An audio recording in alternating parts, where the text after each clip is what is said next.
Oke, gue mau cerita kamera esensial gue sebagai orang yang punya production house dan director. Awal mulanya gue dulu adalah videographer ya.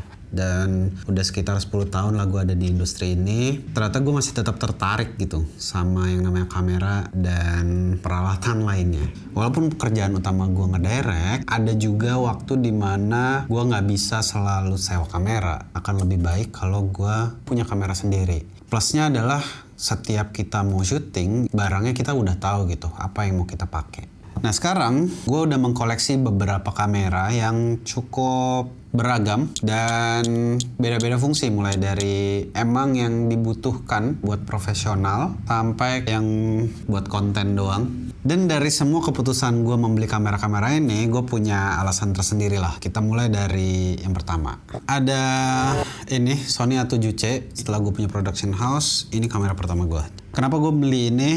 Waktu itu PH dapat project yang dimana kita harus punya konten sekitar 130 video per bulan. Dengan budget dan kemampuan yang ada, waktu itu kayaknya kamera ini yang paling versatile buat segala macam projectnya. Jadi ini termasuk kamera yang punya banyak memori ya. Dan hasilnya kalian bisa lihat sendiri nih. Kita tampilin aja di sini nih. Dar. Nih.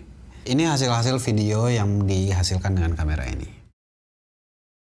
Yang kedua, DJI Osmo Pocket 3. Tolong fokusnya. Nah, ini kamera kedua gue setelah gue punya kamera ini sekitar kurang lebih 2 tahun. Kenapa gue beli kamera ini? Yang pertama karena kecil dan versatile. Ketika gue malas bawa kamera besar, ini jawabannya. Dan kamera ini juga cukup bagus ya dari segi gambar. Dia punya opsi yang normal dengan warna yang udah mateng, udah oke.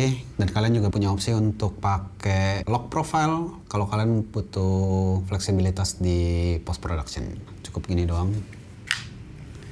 Nyala. Dan kalau kalian mau lihat hasilnya, kalian lihat di sini nih. Nih.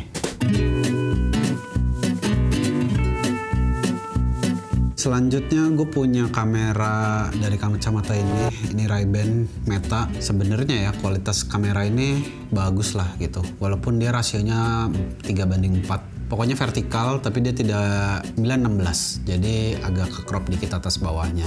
Dari kamera sekecil ini cukup oke. Dan kadang gue pakai ini buat POV gitu. Tapi lama-kelamaan agak kurang versatile karena kita nggak bisa lihat apa yang kita ambil dan kita nggak bisa lihat monitornya. Jadi gue prefer pakai kamera-kamera kecil. Setelah itu gue beli DJI Osmo 360. 360 ini gue beli sekitar tahun lalu. Ini juga baru rilis. Gue beli ini karena gue belum punya 360 kamera. Terus teman gue waktu itu pakai 360 kayak seru ya pakai buat BTS gitu. Dan akhirnya gue beli ketika dia launching. Cuman kayak gue beli kemahalan.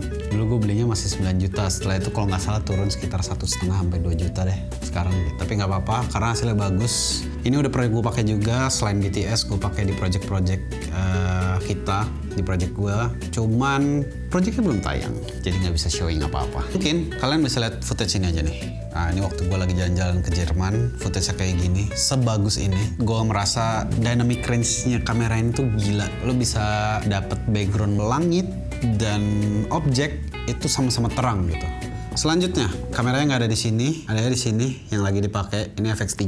Kenapa gue beli FX3? Karena yang pertama, ini kayak udah bare minimumnya kalau kita syuting komersial kali ya. Karena gue juga produksi iklan lumayan banyak, jadi daripada sewa terus, ya udah kita beli aja gitu. Toh cukup kepake, kita tahu barangnya, lebih terawat pasti instead of kita sewa. Jadi itu alasan kenapa gue beli kamera ini. Di luar dari semua spek yang ada ya gitu. Selanjutnya ada kamera ini. Ini kamera yang menurut gue lebih sering dipakai juga sih. Ini kamera sekecil ini bisa ngejawab banyak kebutuhan shot yang nggak bisa diambil dari kamera ukuran normal kayak gini. Yang pertama, mereka punya banyak aksesoris yang bisa ngebantu kalian buat shoot dari berbagai macam bidang. Kaca, besi, karena dia punya magnet. Dan yang kedua, cepet setupnya, cukup ditempel gini doang, udah nempel. Nah ini Osmo Nano, gue tempel di bodi mobil, cukup dengan ini dan ini. Dan hasilnya seperti ini. Biasanya shot kayak gini, itu gue butuh suction cup, dan kemudian butuh safety wire. Tapi karena udah ada ini, jadi kameranya tinggal tempel, terus habis itu bisa langsung tempel ke mobil tanpa worry karena kameranya bisa di track dari handphone.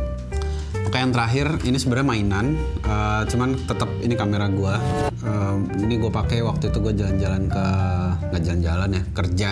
Waktu itu ada project ke Abu Dhabi, jadi gue beli ini buat ngabadiin momen. Cukup unik lah gitu. Hasilnya ya kurang lebih kayak gini nih. Nggak berat, karena ini bisa dipakai buat gantungan kunci juga gitu.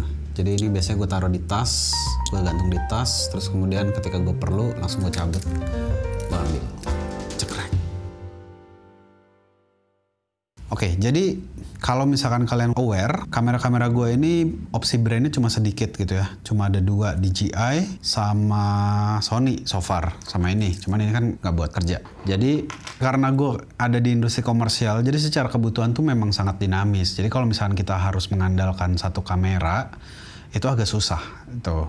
Nah, apalagi lensa-lensanya gitu. Nah, kebetulan karena Sony udah ada di mirrorless market cukup lama, jadi kebutuhan lensanya tuh udah lebih banyak variannya gitu. Jadi ya itu alasannya kenapa gue memilih brand-brand ini. Kayak DJI juga ekosistemnya udah kuat gitu ya. Terus kemudian lu bisa kontrol dari satu aplikasi untuk melihat setiap footage-nya. Tapi ya nggak menutup kemungkinan gue akan pindah ke brand-brand lain kalau memang ternyata secara ekosistem lebih bagus. Mungkin juga ada yang bertanya, kenapa kok lu punya kamera banyak banget gitu ya? Sebenarnya setiap kamera juga punya role masing-masing. Tidak semua kamera bisa digunakan untuk kebutuhan tertentu gitu. Ada yang kayak cuma bisa pakai kamera kecil gini deh.